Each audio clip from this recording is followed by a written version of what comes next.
The Great Dictator is an ambitious movie that appeals to the humanity of its viewers in an attempt to halt the progress of fascism. It's a film that hopes to achieve the impossible, stop what will end up becoming the worst war in recorded history. In the closing minutes of the movie, I cynically commented that this was a grand fantasy whose only objective was to peddle hope in a world where hope was about to be extinguished. Then I remember this film was released in 1940. The world would soon be consumed by magnificent evil, but it wasn't too late. 1940 wasn't too late to give hope and to appeal to those who could take action against fascism.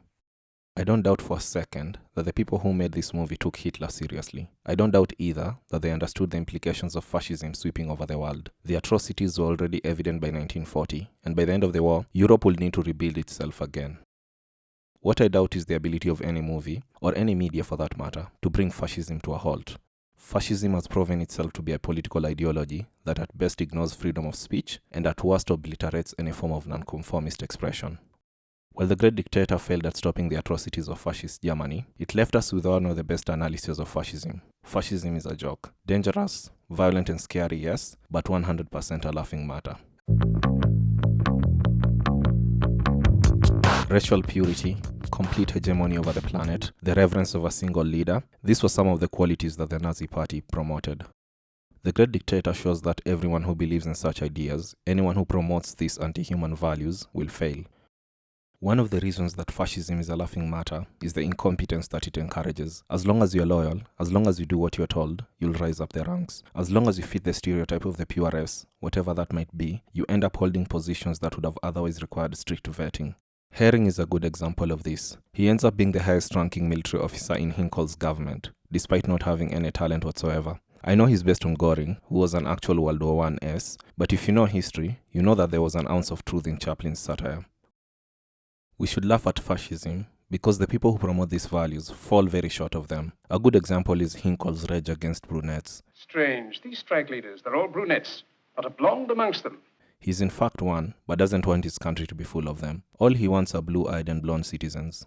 Fascists are very good at this kind of cognitive dissonance. They consider themselves to be the epitome of the human race, but when their qualities, physical or intellectual, are examined, it's quickly revealed that they're in fact the worst of the human race. Fascists need to be the butt of the joke because they misinterpret what it is that people want. No one wants to be complicit in the genocide of others. No one wants to be part of a nation that's constantly belligerent. No one wants the blood of children to be spilt on their behalf. All we want is to do the things we love, spend time with the people we love. All we want is happiness and peace. Or at least that's what I want. While fascism should be laughed at, it should not be taken lightly. This is because we understand its political patterns and the inevitable devastating outcomes. And yet, it seems that those who fought the fascists in the previous World War have begun to turn to fascism themselves. Chaplin's speech at the end of the movie is an appeal to humanity. It encourages us to give up our fear of others. It asks us to abandon our obsession with conformity. It begs us to disobey fascist orders. It demands better of us. And yet, we have allowed children to die. We have allowed innocent nations to be barraged by bombs. In the 86 years since the Great Dictator's release, we have proven over and over that the human race is a race of destruction. Is this then our 1940, or is it too late? Can we do something now to prevent similar atrocities to those that were experienced in the Second World War? Can we stop the leaders who treat threats of genocide as a meme, or are we doomed to repeat history? Chaplin lies to the viewers. The Jewish Barber is somehow allowed by fascist hardliners to deliver a speech that goes against their fascist beliefs. While I like this speech, I truly believe the Barber was shot on spot.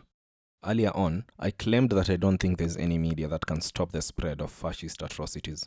If leaders are already in the middle of a genocide, a movie won't stop them. Something else has to stop them. Something of equal weight. It's the reason the Allied powers had to enter the war. The only way to stop fascism is to actually stop fascism. Speeches, great books, impressive movies, music, what have you, cannot stop the atrocities.